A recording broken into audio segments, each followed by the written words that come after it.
கயவுத்தனத்தை செய்றீங்களே ஆளுங்கட்சி, உங்களுக்கு வெக்கம் மானம் சூடு சொரணியே இல்லையா? இன்னைக்கு திமுக என்னன்னு தமிழக மக்களுக்கு தெரியும். எப்பெல்லாம் உங்க ஆட்சி வருதோ அப்பெல்லாம் சட்டம் ஒழுங்கு சீர்கேடுதான். எப்பெல்லாம் திமுக ஆட்சி வருதோ அப்பதான் கொலை வழக்குகள் அதிகமாக பதியப்படுகிறது. கள்ளச்சாராயம் ஒரு பக்கம், டாஸ்மாக் ஒரு பக்கம், கஞ்சா விற்பனை ஒரு பக்கம். இதுதான் திராவிட மாடல் ஆட்சியா என்று மக்கள் சார்பாக என் கேள்வியை இங்க நான் எழுப்புறேன். இப்போ எதுவுமே இன்னைக்கு அத்தனை கட்சியும் இந்த கொலை வழக்குல கொண்டு வரணும்னு பிளான் பண்றாங்க. சம்பந்தமே இல்லாத அத்தனை கட்சியும் இந்த கொலை வழக்கில் கொண்டு வர பார்க்கிறார்கள். தேசிய முற்போக்கு திராவிட கழகத்தை பொறுத்த வரைக்கும் கேப்டன் அவர்கள் இந்த கட்சியை ராணுவ கட்டுப்பாட்டிற்கு இணையாக கொண்டு வந்திருக்கிறார். எந்த ஒரு மக்கள் பிரச்சனைக்கும் நம்ம மக்கள் துணை போக மாட்டேங்குது. இன்னைக்கு ஒரு பஸ் உடைக்கணும், லைட் உடைக்கணும், இது வரைக்கும் 20 வருஷம் ஆகுது. எங்கேயாவது தேசிய முற்போக்கு திராவிட கழகம் மக்களுக்கும் நமது அரசாங்கத்தின் உடைமைகளோ சேதப்படுத்தி இருப்பார்களா? நம்ம தலைவர் மறந்த அன்னைக்கே எத்தனையோ லட்சம் பேர் வந்தாங்க.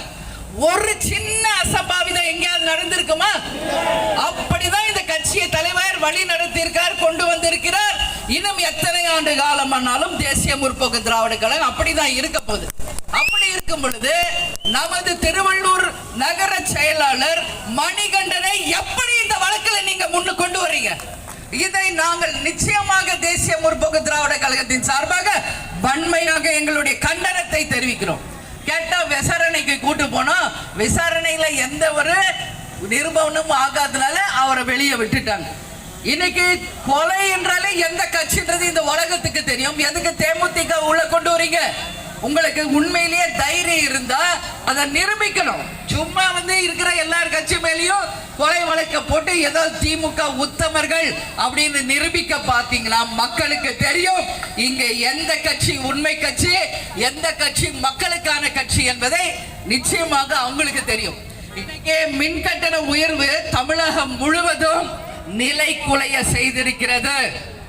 ஒரு பக்கம் மின் கட்டண உயர்வு, ஒரு பக்கம் அத்தியாவசிய பொருள் உயர்வு, ஒரு பக்கம் ரேஷன்ல பாம் ஆயிலும் கிடைக்கிறது இல்ல, பருப்பு வகையும் கிடைக்கிறது, எதுவுமே கிடைக்கிறது இல்ல. வெளியே போய் வாங்கணும்னா ஒரு கிலோ இன்னைக்கு 70 ரூபாய் 100 ரூபாய் வரைக்கும் ஒரு கிலோ அரிசி கொண்டு போறீங்க. அப்ப என்ன ஆட்சிங்க நடக்குது? 1000 ரூபாய் கொடுக்குறோம், 1000 ரூபாய் கொடுக்குறீங்களா? வெக்கமா இல்லையா உங்களுக்கு? அந்த 1000 ரூபாவை கொடுத்துட்டு ஒவ்வொரு குடும்பத்தின் சார்பாக இன்னைக்கு 1 லட்சம் ரூபாய் கடனை அவங்க தலையில சுமத்துனதுதான் இந்த திமுகவினுடைய சாதனையை ஒழிய வேற ஒண்ணும் கிடையாது.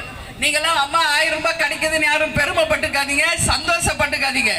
1000 ரூபாய் உங்களுக்கு கொடுத்துட்டு 1 லட்சம் ரூபாய் கடன் உங்க ஒவ்வொருத்தர் தலையில இன்னைக்கு இருக்கிறது என்பதை பெண்களாகிய நீங்கள் யாரும் மறந்துவிடக் கூடாது என்பதை ஒரு பெண்ணாக என் மகளிர் அணி சகோதரியின் சார்பாக இதை நான் சொல்றேன்.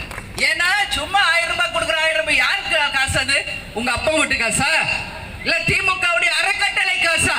மக்கள் வரி பணத்தை உங்களுக்கு ஓட்டுக்கு வரணும், ஜெயிக்கணும் என்பதற்காக அப்பாவி ஏழை ஜனங்களை